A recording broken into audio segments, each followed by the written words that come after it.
নমস্কার বন্ধুরা, আমি শুভদীপ তোমাদের স্বাগত জানাই আমার ইউটিউব চ্যানেল জ্ঞান মার্গে। এই ভিডিওতে আমরা রায় ও মার্টিন প্রশ্নবিচিত্রা থেকে অষ্টম শ্রেণীর ভূগোল বিষয়ে তৃতীয় পর্যায়ক্রমিক মূল্যায়নের 6 নম্বর সেট অর্থাৎ গভর্নমেন্ট স্পন্সর্ড মাল্টিপারপাস স্কুল টাকি হাউস প্রদত্ত প্রশ্নের পত্রটির সমস্ত উত্তরগুলি নিয়ে আলোচনা করব। তাহলে দেখো, একের বলেছে সঠিক উত্তরটি নির্বাচন করে লেখো। এক বলেছে বহিঃকেন্দ্রমণ্ডলের ভৌত অবস্থা, এটা হবে অপশন সি অর্ধতরল। 2 চুনাপাথর যে খনিজ দিয়ে গঠিত তা হলো, এটা হবে অপশন বি ক্যালসাইট। 3 বায়ুর উষ্ণতা বেড়ে গেলে আপেক্ষিক আর্দ্রতার পরিমাণ, এটা হবে অপশন বি কমে। 4 প্রদত্ত কোন মেঘের মধ্যে থেকে সূর্যকে অনুজ্জ্বল দেখায়, এটা হবে অপশন বি স্ট্র্যাটোকিউমুলাস। 5 আফ্রিকা মহাদেশের কোন দেশে ভূমধ্যসাগরীয় জলবায়ু দেখা যায়, এটা হবে অপশন বি আলজেরিয়া। 6 প্রদত্ত কোন প্রাকৃতিক ঘটনা পরিবেশের অবনমনের জন্য দায়ী নয়, এটা হবে অপশন সি অতিরিক্ত বৃষ্টিপাত। 7 ক্রান্তীয় শীতকাল দেখা যায় কোন জলবায়ু অঞ্চলে, এটা হবে অপশন সি নিরক্ষীয় জলবায়ু অঞ্চলে। 8 ভবিষ্যৎ প্রজন্মের জন্য পরিবেশের গুণগত মানকে বজায় রেখে যে উন্নয়ন করা হয় তা হলো অপশন বি স্থিতিশীল উন্নয়ন। 9 ওশিয়ানিয়া মহাদেশের আঞ্চলিক বিভাগের সংখ্যা কয়টি, এটা হবে অপশন সি 4টি। 10 পলিনেশিয়ার অবস্থিত একটি দ্বীপের নাম হলো, এটা হবে অপশন বি কুক। এবার 2 বলেছে শূন্যস্থান পূরণ করো। 2 বলেছে মেরুবায়ু ও পশ্চিমা বায়ু মিলিত হয় ড্যাশ ঘূর্ণবাত সৃষ্টির আগে, এটা হবে নাতিশীতোষ্ণ ঘূর্ণবাত। 2 কেন্দ্রমণ্ডলের স্তরটি ড্যাশ কিমি গভীর, উত্তর হবে 3500 কিমি। 3 গ্রানাইট শিলা রূপান্তরিত হয়ে ড্যাশ শিলা গঠন করে, উত্তর হবে নিস। 4 বসুন্ধরা সম্মেলন হয়েছিল ড্যাশ শহরে, উত্তর হবে রিও ডি জেনিরো। 5 ড্যাশ অরণ্যকে জীবন্ত জাদুঘর বলে, উত্তর হবে নিরক্ষীয় বৃষ্টি অরণ্য। 3 বলেছে নিচের বিবৃতিগুলি শুদ্ধ বা অশুদ্ধ নির্বাচন করো। 3 গুরুমণ্ডল ও ভূত্বকের মাঝে অবস্থিত মোহরভিষিক বিযুক্তি রেখা, এটা হলো শুদ্ধ। 2 অপসারী পাত সীমানার অপর নাম বিনাশকারী পাত সীমানা, এটা অশুদ্ধ। 3 দক্ষিণ গোলার্ধের প্রতি ঘূর্ণবাত ঘড়ির কাঁটার বিপরীতে প্রবাহিত হয়, এটা শুদ্ধ। 4 নিউজিল্যান্ডের উত্তর ও দক্ষিণ দুটি দ্বীপ ফবোয়া প্রণালী দ্বারা বিভক্ত, এটা অশুদ্ধ। 5 পরিবেশের সামগ্রিক গুণমানের হ্রাস হলো পরিবেশ দূষণ, এটা অশুদ্ধ। এবার 4 বলেছে এক কথায় উত্তর দাও। 4 journey to the centre of the earth বইটি কার লেখা, উত্তর হবে জুল ভার্ন। 2 2015 সালে নেপালে ঘটে যাওয়া ভূমিকম্পের তীব্রতার মাত্রা কত ছিল, উত্তর হবে 7.8। 3 বিস্ফোরণ ছাড়া শান্তভাবে ঘটে যাওয়া অগ্নুৎকমকে কি বলে, উত্তর হবে বিদার অগ্নুৎকম। 4 ভারতে চুনাপাথরের গুহা কোথায় অবস্থিত, উত্তর হবে মেঘালয়ের চেরাপুঞ্জিতে। 5 ডলোমাইট কোন শিলার উদাহরণ, উত্তর হবে রূপান্তরিত শিলা। 6 ভারতের ব্যারেন আগ্নেয়গিরিতে কত সালে শেষবার অগ্নুৎপাত ঘটেছিল, উত্তর হবে 1991 সালে। 7 দুটি ভিন্ন প্রকৃতির জলবায়ু অঞ্চলের মিলনস্থলকে কি বলে, উত্তর হবে পরিবর্তনশীল অঞ্চল। 8 দুটি উল্লম্ব মেঘের নাম লেখো, উত্তর হবে কিউমুলাস এবং কিউমুলোনিম্বাস। 9 সাহারা মরুভূমির উপর দিয়ে প্রবাহিত স্থানীয় উষ্ণ বায়ুটির নাম কি? উত্তর হবে সিরোক্কো। 10 ভূমধ্যসাগর তীরবর্তী অঞ্চলে কোন বায়ুর প্রভাবে বৃষ্টিপাত সংঘটিত হয়? উত্তর হবে দক্ষিণ পশ্চিম পশ্চিমা বায়ুর প্রভাবে। এরপর 5 বলেছে নিচের প্রশ্নগুলির সংক্ষিপ্ত উত্তর দাও। 5-1 নিফেসিমা ও ক্রোফেসিমার পার্থক্য লেখো। উত্তর হবে গুরুমণ্ডলের উপরের 30 থেকে 700 কিমি অংশের মধ্যে ক্রোমিয়াম, লোহা, সিলিকন, ম্যাগনেসিয়াম এর প্রাধান্য দেখা যায়। এটি হলো ক্রোফেসিমা স্তর। আর 700 থেকে 2900 কিলোমিটার পর্যন্ত অংশে নিকেল, লোহা, সিলিকন, ম্যাগনেসিয়ামের প্রাধান্য দেখা যায়। এটি হলো নিফেসিমা স্তর। এরপর 2 বলেছে ভূমিকম্পের কেন্দ্র ও উপকেন্দ্র কাকে বলে? উত্তর হবে ভূ অভ্যন্তরে যেখানে ভূমিকম্পের সৃষ্টি হয় তাকে ভূমিকম্পের কেন্দ্র বলে।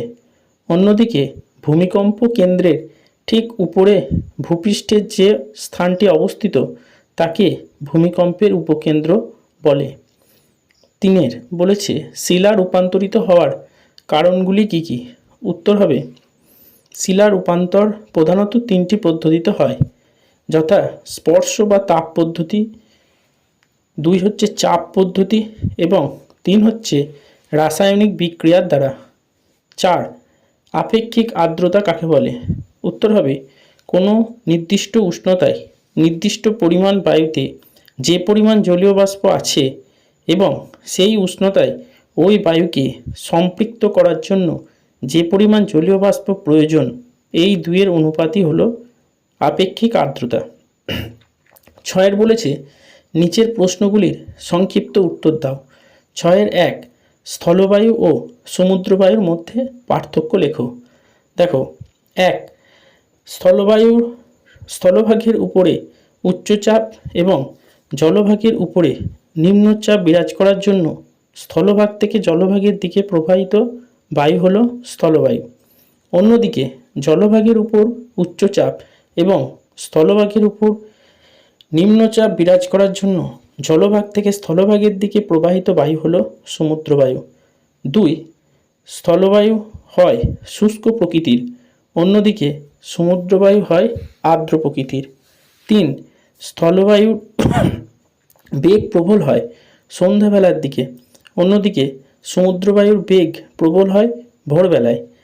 4 স্থলবায়ুর বেগ হয় কম, অন্যদিকে সমুদ্রবায়ুর বেগ হয় বেশি। 5 স্থলবায়ু প্রধানত শরৎ ও শীতকালে প্রবাহিত হয়, অন্যদিকে সমুদ্রবায়ু প্রধানত বসন্ত ও গ্রীষ্মকালে প্রবাহিত হয়। এরপর 6-2 বলেছে ভূমধ্যসাগরীয় জলবায়ু অঞ্চলের উদ্ভিদের বৈশিষ্ট্য আলোচনা করো। দেখো উত্তর হবে 1 এই অঞ্চলের উদ্ভিদগুলি ঝাঁকালো এবং স্বল্প উচ্চতা বিশিষ্ট হয়। 2 এই অঞ্চলের উদ্ভিদগুলির পাতা বড়, মোটা, রসালো ও চকচকে হয়। 3 এই অঞ্চলের উদ্ভিদগুলির কাণ্ডে মোটা বাকল থাকে। 4 এই অঞ্চলের উদ্ভিদগুলির মূলতন্ত্র বেশ সুগঠিত। 5 এই অঞ্চলে চিরহরিৎ ও গুল্মজাতীয় মিশ্র প্রকৃতির অরণ্য দেখা যায়। এরপর 6-3 বলেছে পরিবেশ অবনমন প্রতিরোধের 3টি উপায় লেখো। দেখো উত্তর হবে 1 দারিদ্রতা দূরীকরণ করতে হবে এবং শিক্ষার প্রসার বৃদ্ধি করতে হবে। 2 উন্নয়নের জন্য পরিবেশ বান্ধব শক্তির ব্যবহার বৃদ্ধি করতে হবে। 3 মাথাপিছু প্রাকৃতিক সম্পদের ব্যবহার হ্রাস করতে হবে। এরপর 6-4 বলেছে অস্ট্রেলিয়ার ভূপ্রকৃতির মধ্যভাগের সমভূমি সম্পর্কে বর্ণনা করো। দেখো উত্তর হবে অস্ট্রেলিয়ার মধ্যভাগের সমভূমি অঞ্চলটি পূর্বে গ্রেট ডিভাইডিং রেঞ্জ এবং পশ্চিমে মালভূমি অঞ্চলের মাঝে অবস্থিত। গ্রে আর সেলউইন নামে 2টি উচ্চভূমি মধ্যভাগের সমভূমিকে 3টি ভাগে ভাগ করেছে। দক্ষিণে রয়েছে মারে ডার্লিং নদী অববাহিকা, মাঝে রয়েছে আয়ার হ্রদের অববাহিকা এবং উত্তরে রয়েছে কার্পেন্টেরিয়া নিম্নভূমি। এরপর 7 দাগেরগুলো বলেছে নিচের প্রশ্নগুলির ব্যাখ্যামূলক উত্তর দাও। 7-1 বাগিচা কৃষি কি? তুন্দ্রা জলবায়ু অঞ্চল সম্পর্কে তুন্দ্রা অঞ্চলের জলবায়ু সম্পর্কে সংক্ষেপে আলোচনা করো। দেখো উত্তর হবে ক্রান্তীয় ও উপক্রান্তীয় অঞ্চলে প্রচুর মূলধন ও উন্নত পরিকাঠামো ব্যবহার করে আর দক্ষ পরিকাঠামো পরিচালন ব্যবস্থার সাহায্যে আন্তর্জাতিক বাণিজ্যের উদ্দেশ্যে রপ্তানি নির্ভর যে কৃষি ব্যবস্থা গড়ে ওঠে তাকে বলা হয় বাগিচা কৃষি। এরপর দেখো তুন্দ্রা জলবায়ুর বৈশিষ্ট্যগুলো হলো স্বল্পস্থায়ী শীতল গ্রীষ্মকাল আর দীর্ঘস্থায়ী হিমশীতল শীতকাল এই জলবায়ুর প্রধান বৈশিষ্ট্য। শীতকালে বছরের প্রায় 8 থেকে 9 মাস এখানে শীত ঋতু বিরাজ করে। এই সময় তাপমাত্রা হিমাঙ্কের নিচে 20 ডিগ্রি থেকে 40 ডিগ্রি পর্যন্ত নেমে যায়। সাইবেরিয়ার ভারখানক্সে জানুয়ারি মাসে গড় তাপমাত্রা থাকে -50.6 ডিগ্রি সেলসিয়াস।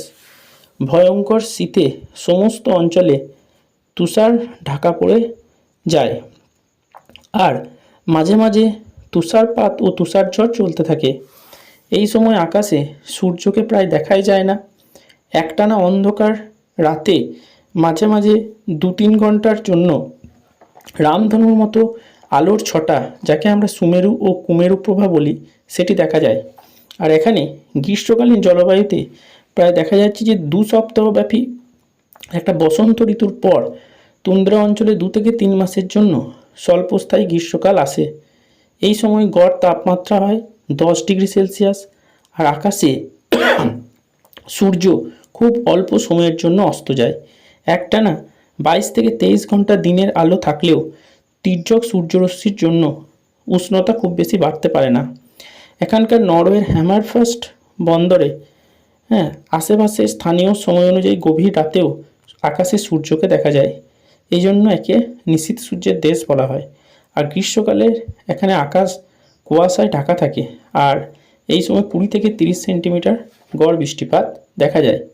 এরপর 2 বলেছে বসুন্ধরা সম্মেলন বলতে কী বোঝো আর গঙ্গা অ্যাকশন প্ল্যান কি? দেখো উত্তর হবে 1992 সালে ব্রাজিলের রিও ডি জেনিরো শহরে পরিবেশ ও উন্নয়ন বিষয়ে যে আন্তর্জাতিক সম্মেলন অনুষ্ঠিত হয়েছিল তা বসুন্ধরা সম্মেলন নামে পরিচিত। এই সম্মেলনে 178টি দেশ ও প্রায় 30,000 মানুষ অংশগ্রহণ করেছিল। এই সম্মেলনে আগামী প্রজন্মের উদ্দেশ্যে 21 দফা কর্মসূচি গৃহীত হয়েছিল, যা এজেন্ডা 21 নামে পরিচিত। আর গঙ্গা অ্যাকশন প্ল্যান 1985 সালে ভারত সরকার গঙ্গা দূষণ প্রতিরোধ এবং গঙ্গা নদী সংরক্ষণের উদ্দেশ্যে যে প্রকল্প গ্রহণ করেছিল তা গঙ্গা অ্যাকশন প্ল্যান নামে পরিচিত। এই প্রকল্পটি 2টি পর্যায়ে রয়েছে, যথা প্রথম পর্যায় যা 1985 সালে গৃহীত হয়েছিল এবং নিম্ন গঙ্গা অববাহিকা উন্নয়নের উদ্দেশ্যে মূলত উত্তরপ্রদেশ, বিহার ও পশ্চিমবঙ্গ রাজ্যের মধ্যে।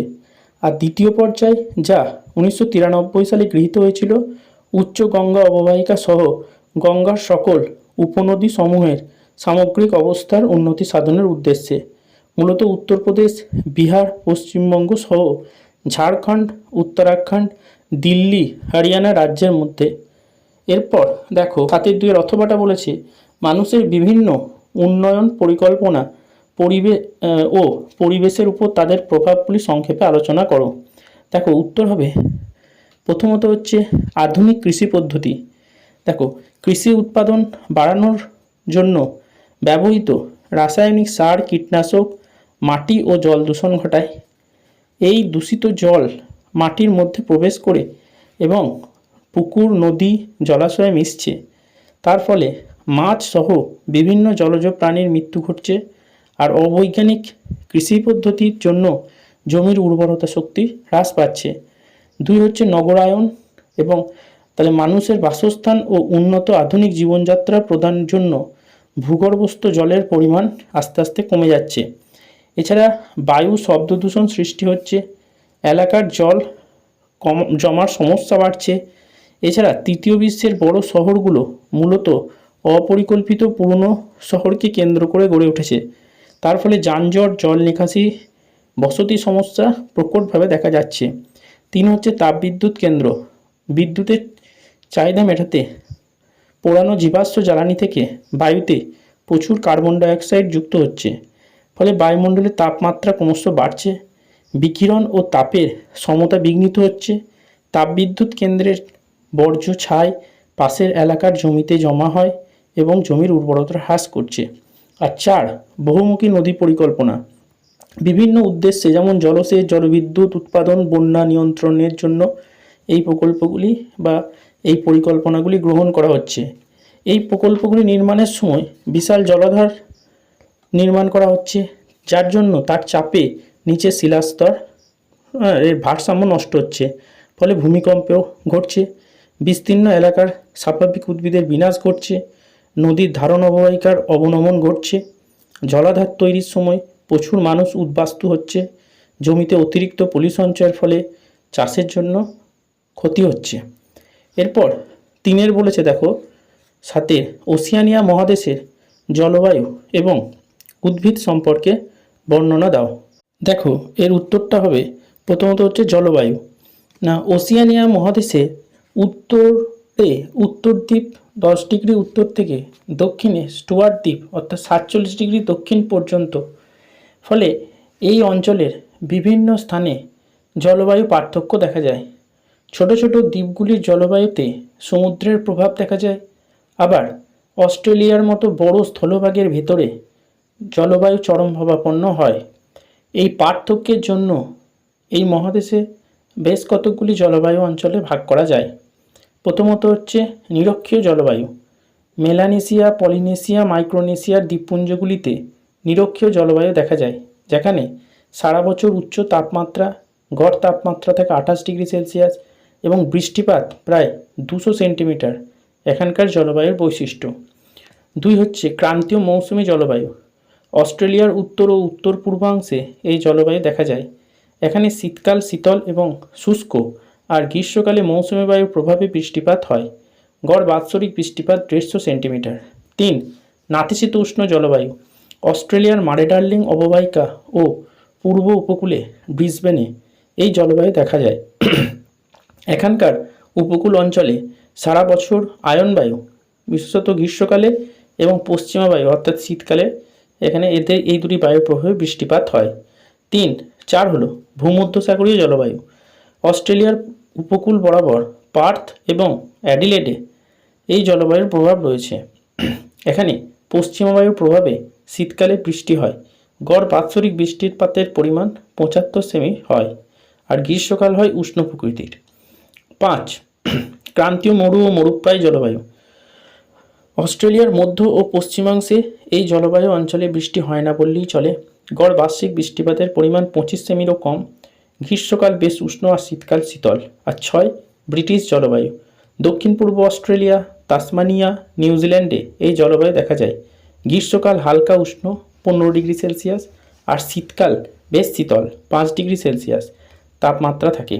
পশ্চিমা বায়ুর প্রভাবে এখানে সারা বছর প্রচুর বৃষ্টিপাত হয়। গড় বার্ষিক বৃষ্টিপাতের পরিমাণ প্রায় 200 সেন্টিমিটার। আর ওশিয়ানিয়ার স্বাভাবিক উদ্ভিদ হলো, জলবায়ুর তারতম্যের কারণে ওশিয়ানিয়ার বিভিন্ন অঞ্চলে বনভূমির পার্থক্য দেখা যায়। যেমন 1, ক্রান্তীয় চিরহরিত অরণ্য। মেলানেশিয়া, মাইক্রোনেশিয়া আর পলিনেশিয়ার বিভিন্ন দ্বীপে উষ্ণতা ও আর্দ্রতা বেশি হওয়ার জন্য ঘন চিরহরিত বনভূমির সৃষ্টি হয়েছে। এখানে মেহগনি, পাম, এবনি প্রভৃতি গাছ জন্মায়।